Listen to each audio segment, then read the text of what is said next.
Welcome back to WNYathletics.com, High School Weekly. I'm here with Tom Cesari from Grand Island. You may know Tom from the fall. He was running the football for the Vikings, had a very good year. It's a senior year, and now it's the winter season months, so he's playing some hockey for the Vikings. Off to a pretty good start. Last I checked, Grand Island was number 2 in the small school seedings as far as playoffs go, but you had that 3-3 tie today with Kenmore East. I know we didn't want to talk a whole lot about that, but you did put a biscuit in the basket, so that has to help feel pretty good. Yeah, well, I mean, Ken East came out, they played really well against us. They took that 9-0 win we had against them in the beginning of the year, and they used it as motivation for the next game we played them. And they came out hard, battling for every puck. And then we kind of just sat back. We didn't really play our game. We kind of played a little passive today. I've seen Kenmore East play 2 games. The first time was against West Seneca West, and it looks like it took maybe a period or two to get their legs going and maybe catch up with West Seneca West, which seemed to be a pretty fast, athletic team, very skilled. But looked like they were dominating them for the first 2 periods, and then East started to come back. Like West Seneca West let them back in the game. They still won that first time out, but second time around, those two teams played, Ken East won. So I don't know, if a team beats up on a team earlier in the season, that second time around, sometimes I don't want to say play down to their level, but maybe they take them a little bit for granted. And with the coach who's got a state championship, you got to remember that there's still a very well coached team who's going to have that team ready to play. So maybe that's a bit of what happened with you guys today. Yeah, I mean, our first 2 periods we started off very slow. They came out, they dominated, took control of the game. They were keeping it behind our net, cycling, and they just kept peppering our goalie with shots. And then we were just kind of playing passive. We weren't really getting shots on the net, and that kind of just killed us in the long run. How would you characterize how your season's gone so far? My season, I'd say I started off very slow when we went up to north to play St. Lawrence and Plattsburgh and Ogdensburg. And then I'd say, the past 4 games, my game started picking up because I started putting more pucks on net, started breaking out of the zone quicker, and I've just been playing a completely different game than I did at the beginning of the year. Your goaltender, Jason Lupp, I know when people talk about goaltenders, especially in Division II, a lot of attention is put on Jagger Maving, and rightfully so. He's a hell of a goaltender.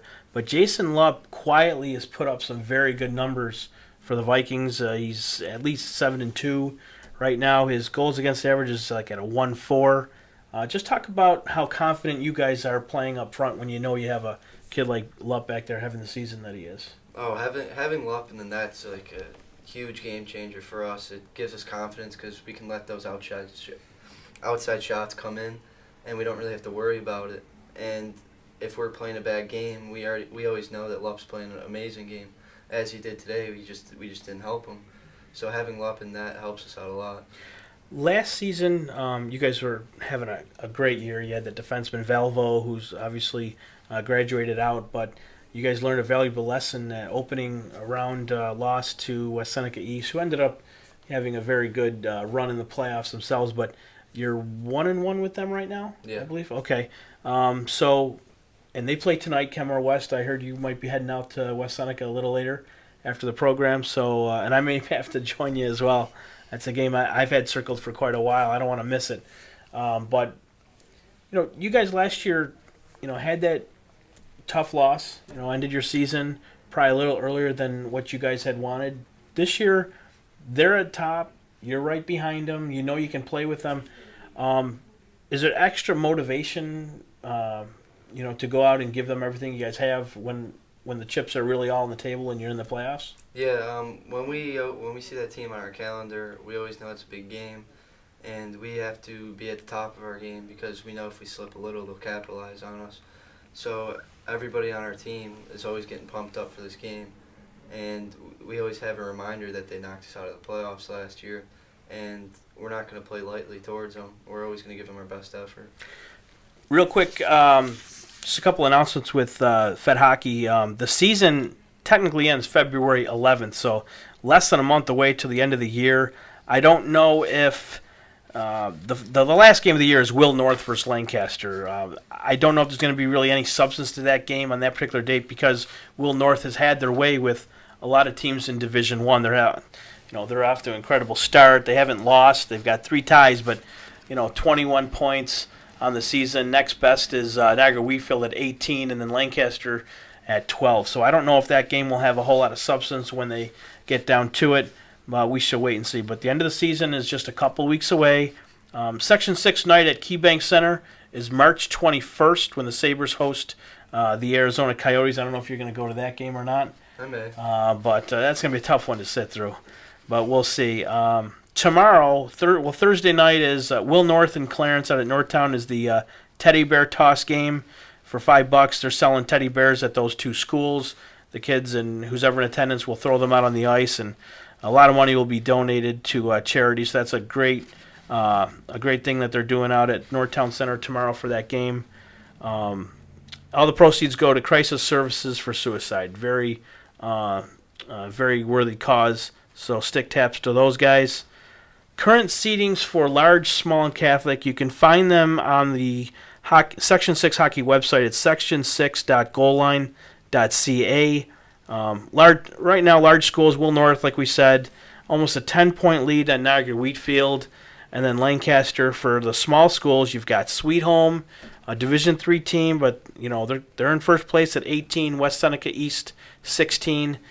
Spartans playing tonight. Grand Island is at 15 right behind them. Ken West at 12 points is there. Again, we've already mentioned it. They're playing the Trojans tonight, so that's a game to keep your eye on. Not a lot of room for error in that Division II right now. I think it's going to come down to the wire, Tom, to be honest. Who do you like? I know you like Grand Island, but who really should we be keeping our eye on? Have you seen Sweet Home up close? How good are they? I haven't really watched Sweet Home, but when I saw that they tied Will East, I saw that they must be a pretty good team because we lost to Will East. So Sweet Home tying them, I know that they can make a run in the playoffs.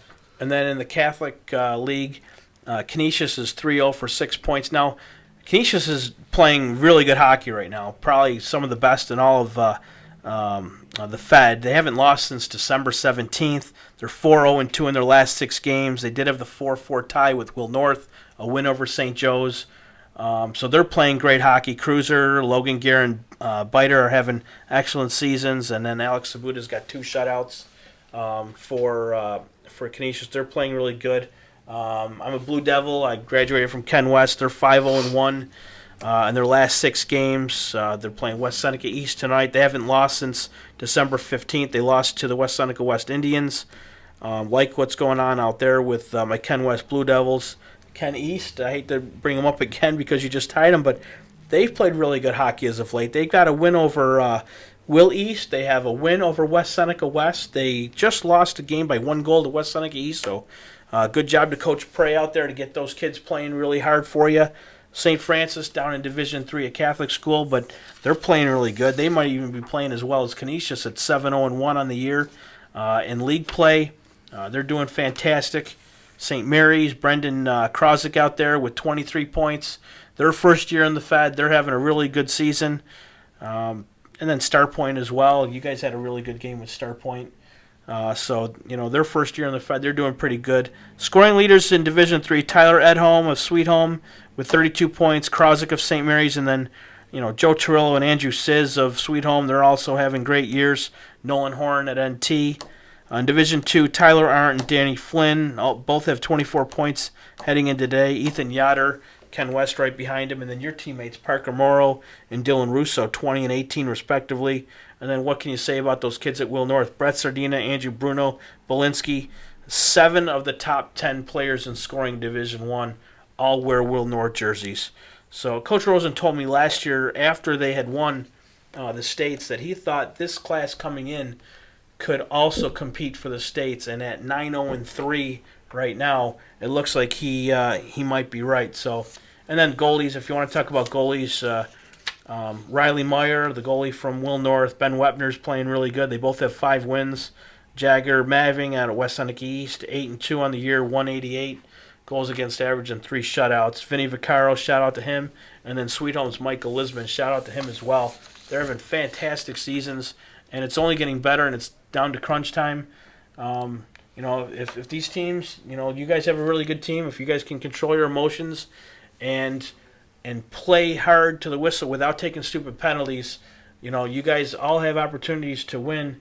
And I want to just throw this out there. I've seen some games where, a team might be up by 6 or 7 goals with a minute or two left, and your best player's out there chirping at a referee. He gets tossed. What happens? He's out for the next game. So keep your emotions in check and just play hard, but play smart, and watch your language out there. You don't want to get thrown out of a game when you're up by 8 goals, and then you're going to miss the next one. It makes no sense, and it's selfish, and it just hurts your team. But Tom, I really appreciate you coming on with me today. It was nice to finally meet you and get you in studio. Best of luck to the Vikings. I think you guys have as good a shot as anybody.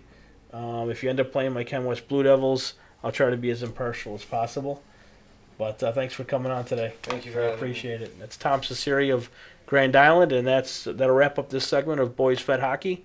And we'll continue on with boys basketball next.